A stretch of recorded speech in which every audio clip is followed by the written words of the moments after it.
শিক্ষক শিক্ষিকাদের surplus transfer সংক্রান্ত মামলা আজ মহামান্য হাইকোর্টে অনারেবল জাস্টিস বিভাস পট্টনায়কের বেঞ্চে শুনানি ছিল দুপুর 2:30 থেকে। তো এই মামলা আগে কি হয়েছে এবং অর্ডার কপি সহ বিশ্লেষণ আমরা করেছি। তো আজকের শুনানিতে একদম মূল ব্যাপারগুলো নিয়ে আমরা আলোচনা করব, কি কি ব্যাপার সেখানে উঠে এসেছে এবং তার সাথে আগামী কবে শুনানি আছে এবং এই এই সংক্রান্ত বা এইরকম ট্রান্সফারগুলো বা সারপ্লাস ট্রান্সফারগুলো কতদিন পর্যন্ত বন্ধ থাকবে, সেটা কিন্তু ডেটটা চেঞ্জ হয়ে গেছে।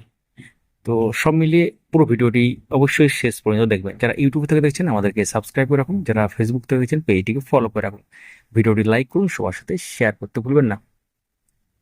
তো প্রাথমিক শিক্ষক শিক্ষিকাদের সারপ্লাস ট্রান্সফার মামলায় আজকে শুনানিতে গুরুত্বপূর্ণ আপডেট কিন্তু সামনে এসেছে। তো আমরা আগেই বলেছিলাম, এর আগের দিন সিনিয়র অ্যাডভোকেট সুবীর সান্যাল মহাশয় তিনি কিন্তু তার আর্গুমেন্ট শেষ করতে পারেননি এবং তিনি আজকেও কিন্তু ঘন্টাখানেক বলেছেন এবং আর্গুমেন্ট তার মোটামুটি শেষ হয়েছে। এবং এরপরে অন্য আইনজীবী বলেছিলেন, মাঝখানে আবার সিনিয়র অ্যাডভোকেট বিকাশ রঞ্জন ভট্টাচার্য একবার বলেন। তো আলটিমেটলি সেই বিভিন্ন ধরনের যে মামলার রেফারেন্স এবং তার সাথে বিভিন্ন রুল এগুলো কিন্তু বলা হয় এবং যেটা সুবীর সান্যাল মহাশয় অর্থাৎ সিনিয়র অ্যাডভোকেট সুবীর সান্যাল মহাশয় বলেন এবং তারপর অন্যান্য অ্যাডভোকেট বলেন। তো মূল যেটা ব্যাপার এখানে আমরা আপনাদের উদ্দেশ্যে শর্ট অ্যান্ড সিম্পল করে দিচ্ছি।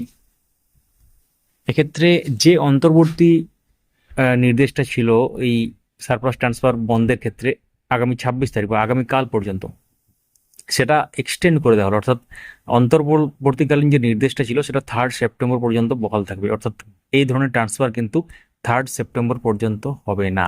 ডেটা কালেকশন চলবে, যেটা অলরেডি আগেই বলা ছিল। তো এবং তার সাথে আগামী 28 আগস্ট বা এই শুক্রবার আর কি, আগামী শুক্রবার এই মামলার পরবর্তী শুনানি আছে এবং তারপরে শুক্রবারের পরে আবার পরবর্তী সপ্তাহে পরপর শুনানি হবে। রিপ্লাইয়ের ব্যাপার আছে, এক পক্ষ শুনানি মানে আর্গুমেন্ট করবে, অন্য পক্ষ রিপ্লাই করবে বা রিপ্লাই দেবে, সেটা চলবে। তো দুটো ডেট মনে রাখবেন, আগামী শুক্রবার অর্থাৎ 28 আগস্ট হচ্ছে পরবর্তী শুনানি ডেট এবং 3 সেপ্টেম্বর পর্যন্ত ইন্টারিম যে অর্ডার সেটা কিন্তু এক্সটেন্ড করে দেওয়া হলো। অর্থাৎ এই ধরনের ট্রান্সফার বন্ধ যেটা ছিল 26 আগস্ট পর্যন্ত, সেটাকে বাড়িয়ে 3 সেপ্টেম্বর করা হলো। তো এখন অনেকেই ভাবছেন যে 28 তারিখে শুনানি নেক্সট, অর্থাৎ 3 সেপ্টেম্বর কেন করা হলো? এটা তো 28 তারিখ বা 29 তারিখ পর্যন্ত করে দিলেই হতো এই যে ইন্টারিম। না, ব্যাপারটা এরকম নয়। এমনটা নয় যে 28 তারিখে শুনানি শেষ হয়ে যাবে। 28 তারিখে শুনানি কন্টিনিউ চলবে এবং তারপর আরও শুনানি হবে।